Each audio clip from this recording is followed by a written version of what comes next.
Ameen, Rabbil Alameen. We started on Wednesday the series of the four giants, explaining the life of the four A'imma, Imam Abu Hanifa, Imam Malik, Imam Shafi'i, and Imam Ahmad, rahimahumullah. And it's a brief talk, inshallah. So today we will start with the first giant, Imam Abu Hanifa, rahimahullah. His name is Abu Hanifa al-Nu'man ibn Thabit al-Taymi al-Kufi. He was born in Kufa at the year 80 after Hijrah. What year did Rasulullah ﷺ die? Which year did Rasulullah ﷺ die?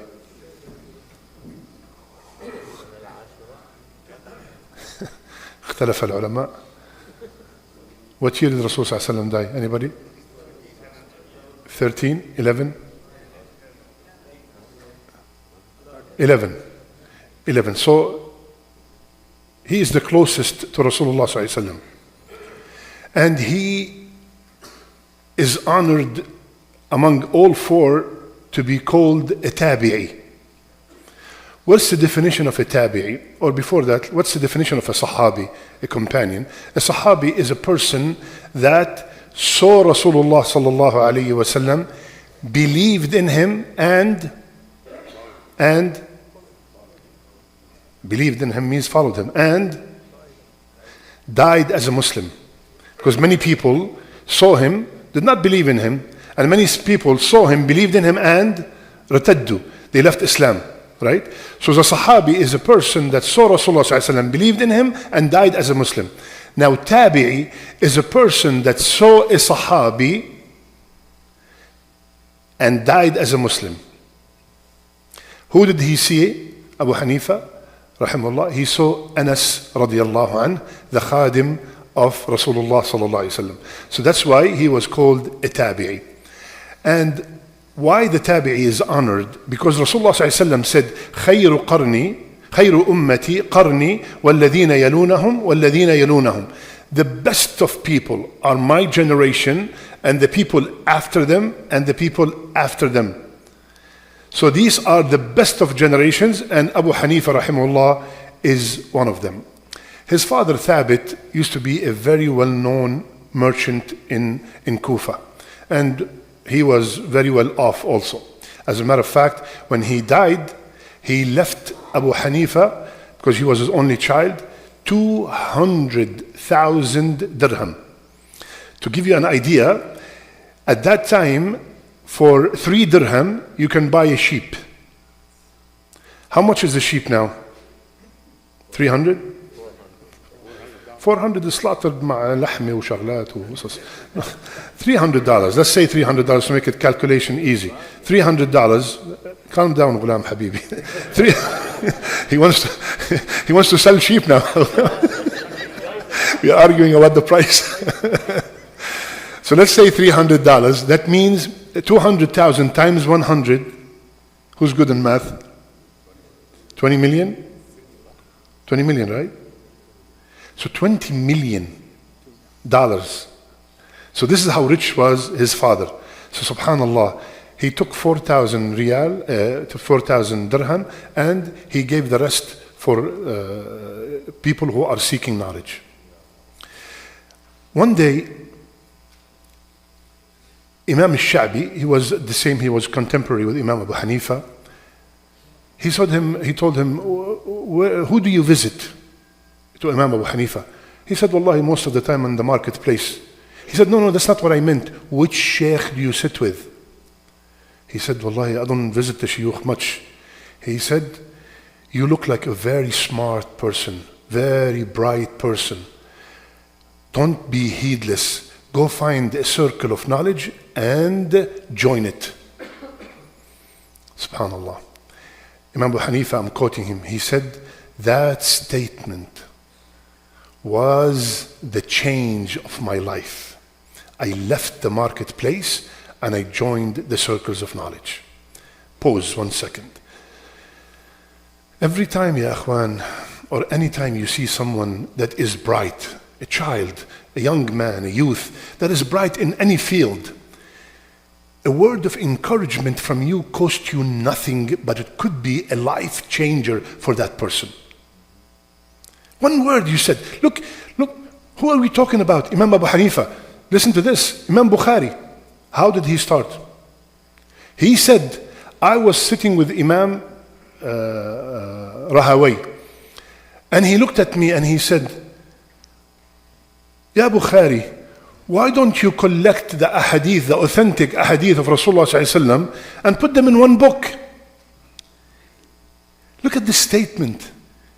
Bukhari, rahimahullah, he said, since that day, I dedicated my life to the hadith of Rasulullah sallallahu alaihi wasallam. Look at this, yani, one statement from that other sheikh made a man that is mentioned on a daily basis till the day of judgment. And every time you mention his name, you ask Allah to have mercy on him.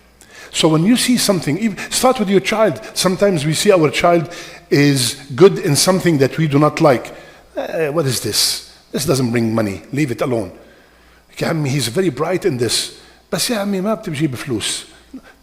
يا أخي, there are many fields that your son, your daughter could be bright in, as long as they're halal. Encourage them, يا أخي. Let's continue. Go back to Imam Abu Hanifa. Imam Abu Hanifa, rahimahullah, he started his mission in ilm, in the ilm of kalam. What does ilm al-kalam mean? Debate. He was master in defending Islam. Master. Yani he became nationally known, the best debater ever. And he used to debate al-Mu'tazila and the Khawarij. One time, the Khawarij, 70 of them, came to him with their swords. They walked into his room. They took their swords. They want to kill him. They consider him a kafir. By the way, for the people who do not know, the Khawarij, they used to make takfir for anyone who commits a major sin. If somebody drink alcohol, he's a kafir. If somebody committed zina, he's a kafir. They do not believe in that you could repent, and so they consider him as a kafir. So they said, "Ya Imam," he said. He told them, "Put your swords back. What do you want?" He said, "We have two janazas with us. One janaza of a man who drank alcohol till he died, and the other of a woman who got pregnant from adultery and she killed herself. Where are these people going? To Jannah or to Nar?" So Imam Abu Hanifa, he said, "Are they Christian, Jews, atheists? What are they?" Look at the answer. They said, "They are from the people who say La ilaha illallah Muhammadur Rasulullah." They don't want to say they are Muslims. They are from the millah, from the people who say La ilaha illallah Muhammadur Rasulullah. He said, is that statement, how much of that statement is considered iman? They said, this is all of it. This is all of the iman. He said, I'm going to answer you just like Ibrahim alayhi salam answered. فَمَنْ تَبِعَنِي فَإِنَّهُ مِنِّي وَمَنْ عَصَانِي فَإِنَّكَ غَفُورٌ رَحِيمٌ. And I'm going to answer you like Isa alayhi salam answered his people. إن تعذبهم فإنهم عبادك وإن تغفر لهم فإنك أنت العزيز الحكيم. I'm going to answer you just like Ibrahim told his people who were committing shirk, whomsoever follow me, he will be saved. He is from me. And whomsoever does not follow me, Ya Allah, you are forgiving, merciful. And Isa alayhi salam, he told his people also who were committing shirk, he told them, Ya Allah, these are your ibad. If you want to punish them, it's up to you. But if you forgive them, you are the Aziz, you are the Hakim. Look at the wisdom, the way he answered them. So they immediately, all 70, went back to Ahl Sunnah wal Jama'ah and they left the Khawarij. One more incident and we finish, inshallah. He was in the Kufa and he heard about a man who living in his area, very influential, very well-known man, and very educated, but he has a problem. He hates Uthman. Not only he hates Uthman, radiallahu an, but he called him a Yahudi, a Jew. So when he heard this, Abu Hanifa, rahimahullah, he asked the man that he wants to go visit him.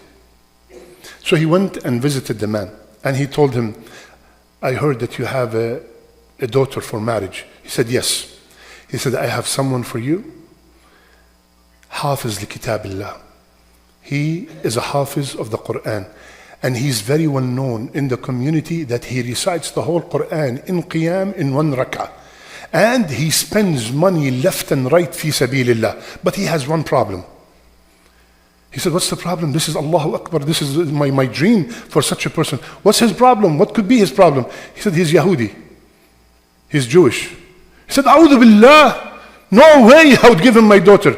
He said, the one who's better than you gave 2 daughters to him.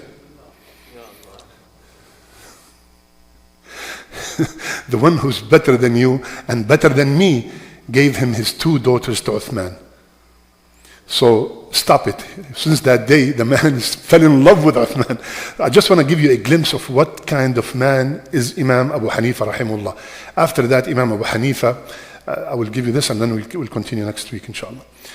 He was sitting in the halaqah, also all about kalam and debate and all that. A woman came and asked him a very simple question about divorce.